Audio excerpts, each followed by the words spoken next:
এক ধনী লোক তার বাগান বাড়ির পুকুরের মধ্যে অনেকগুলো কুমির পুষত। একদিন সেই ধনী লোকটি তার সেই বাগান বাড়ির মধ্যে বিশাল একটি পার্টির আয়োজন করলো। অনেক লোকজন সেই ধনী লোকটির আমন্ত্রণে সেই বাগান বাড়ির পার্টিতে এসে জনমের মতো ভালো মন্দ খেলো। এরপর সেই ধনী লোকটি মাইক দিয়ে ঘোষণা করলো, আপনাদের মধ্য থেকে কেউ যদি আমার এই কুমির বোঝাই করা পুকুরটি পাড়ি দিয়ে সাঁতরে এই পাশ থেকে ওই পাশে যেতে পারে, তাকে আমি 10 কোটি টাকা দেব, না হয় তার সাথে আমার একমাত্র সুন্দরী কন্যাকে বিয়ে দেব।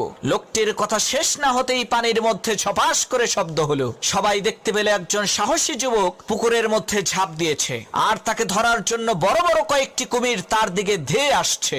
এদিকে সেই যুবক ছেলেটি প্রাণে বাঁচার জন্য তার সমস্ত শক্তিকে একত্রিত করে ঊর্ধ্বশ্বাসে সামনের দিকে সাঁতরে যাচ্ছে।